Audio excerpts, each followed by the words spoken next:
لہٰذا یہ ایک بیڈ چوائس ثابت ہوئے۔ اگر ان کی جگہ یہ قلمدان اسحاق ڈار کو دے دیا جاتا تو آج ملک کی صورتحال مختلف ہوتی۔ دوسری غلطی، پنجاب میں حمزہ شہباز کو وزیر اعلیٰ بنانا تھا۔ یہ درست ہے، حمزہ شہباز حلقوں کی سیاست سمجھتے ہیں، لیکن اس کے باوجود والد کا وزیر اعظم اور بیٹے کا 12 کروڑ کے صوبے کا وزیر اعلیٰ ہونا لوگوں کو ہضم نہیں ہوا۔ پارٹی کے اندر سے بھی ٹھیک ٹھاک مخالفت سامنے آئی۔ میاں نواز شریف بھی یہ نہیں چاہتے تھے، لیکن رانا ثناء اللہ نے انہیں راضی کر لیا اور یہ فیصلہ بعد ازاں غلط ثابت ہوا۔ اور تیسری غلطی، عمران خان کے بارے میں غلط اندازہ تھا۔ اتحادی حکومت کا خیال تھا عمران خان کی واحد طاقت اسٹیبلشمنٹ ہے اور یہ اس کے پیچھے سے ہٹ چکی ہے، چنانچہ یہ اب کاغذی ہو چکے ہیں، مگر یہ اندازہ غلط ثابت ہوا۔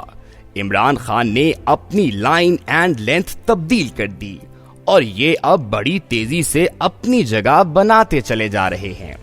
میرا ذاتی خیال ہے اتحادی جماعتوں بالخصوص نون لیگ کو اقتدار میں نہیں آنا چاہیے تھا۔ عمران خان نے جنرل باجوہ کے ذریعے اپوزیشن کو 7 اپریل کو عدم اعتماد واپس لینے اور بدلے میں قومی اسمبلی توڑنے کی پیشکش کی تھی۔ آرمی چیف اور ڈی جی ISI نے اسلام آباد کے بی میس میں اپوزیشن کو 5.5 گھنٹے سمجھایا تھا، لیکن خالد مکسی، شاہزین بگٹی اور MQM نہیں مانی تھی۔ خالد مکسی نے جواب دیا تھا، میں بلوچستان کا بڑا زمیندار ہوں، میں لاکھوں ایکڑ کا مالک ہوں، لیکن عمران خان نے مجھے کبھی عزت نہیں دی، لہٰذا میں اس کی کوئی شرط نہیں مانوں گا۔ شاہزین بگٹی کا کہنا تھا، عمران خان میرا نام تک نہیں جانتے، یہ مجھے شہزان بگٹی کہتے ہیں، جبکہ MQM کا کہنا تھا، ہمیں کراچی میں اپنا مینڈیٹ واپس لینے کے لیے وقت چاہیے، اور یوں نون لیگ حکومت بنانے پر مجبور ہو گئی۔ میرا خیال ہے یہ اگر حکومت بناتے وقت بھی عقل سے کام لے لیتی اور یہ اگر شہباز شریف کی جگہ احسن اقبال، شاہد خاقان عباسی یا خواجہ آصف کو وزیر اعظم بنا دیتی تو شاید پارٹی کی عزت بچ جاتی، لیکن پارٹی نے اپنے پوسٹر بوائے میاں شہباز شریف کو میدان میں اتار کر خود کو سیاسی لحاظ سے برہنہ کر لیا، اور یہ ثابت ہو گیا میاں شہباز شریف صوبے کی حد تک تو ٹھیک تھے، مگر پورا ملک چلانا ان کے بس کی بات نہیں، اور اوپر سے پنجاب حمزہ شہباز شریف کے حوالے کر دیا گیا، اور یوں اس تاثر پر مہر لگ گئی۔ شریف فیملی ساری فصل اپنے گھر تک رکھنا چاہتی ہے، یہ چھلکے بھی کسی کے ساتھ شیئر نہیں کرتے۔ تاہم میں یہاں میاں نواز شریف کو ایک کریڈٹ دوں گا، یہ اقتدار میاں شہباز شریف کی وزارت عظمیٰ حمزہ شہباز کو وزیر اعلیٰ بنانے اور ووٹ کو عزت دو کے نعرے سے پیچھے ہٹنے کے لیے تیار نہیں تھے، لیکن پارٹی نے انہیں باندھ کر مروا دیا۔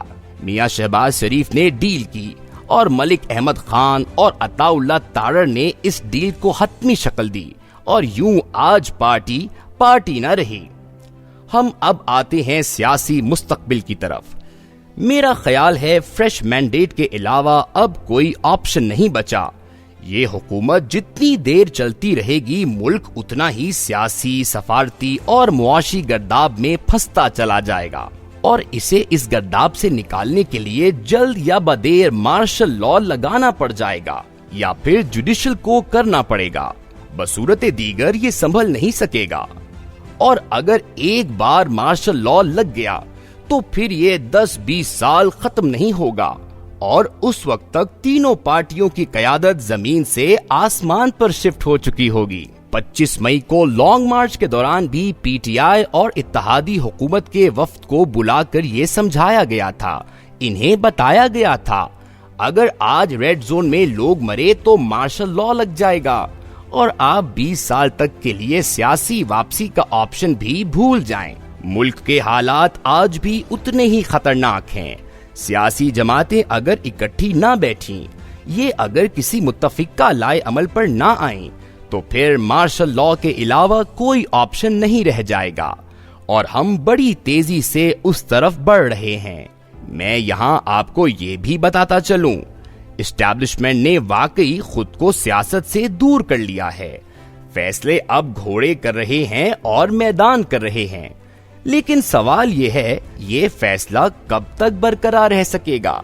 ملک اور معیشت اگر دونوں نہیں سنبھلتی، سیاستدان کسی کم سے کم ایجنڈے پر متفق نہیں ہوتے، تو اسٹیبلشمنٹ خود کو کتنی دیر اس گند سے باہر رکھ سکے گی؟ اسے جلد یا بدیر میدان میں کودنا پڑے گا، اور اس فیصلے کے بھی اپنے برے نتائج ہوں گے، اور یہ نتائج بہرحال ملک کی 3 بڑی سیاسی جماعتوں کو بھگتنا پڑیں گے۔ اور کیا یہ اس کے لیے تیار ہیں؟ اگر ہاں تو بسم اللہ، اور پھر 20 سال کے لیے سیاست بھول جائیں، اور اگر نہیں تو پھر میاں نواز شریف کو آگے بڑھ کر عمران خان کو مبارکباد پیش کرنی چاہیے، اور انہیں الیکٹورل ریفارمز، آرمی چیف کی تقرری کا طریقہ کار اور اگلے الیکشن کے لیے اکٹھے بیٹھنے کی دعوت دینی چاہیے، اور عمران خان کو یہ دعوت قبول کر لینی چاہیے۔ کیوں؟ کیونکہ یہ جمہوریت کے لیے آخری موقع ہے۔ ہم نے اگر یہ بھی کھو دیا تو پھر ہمیں واپسی کے لیے لمبا سفر طے کرنا پڑے گا۔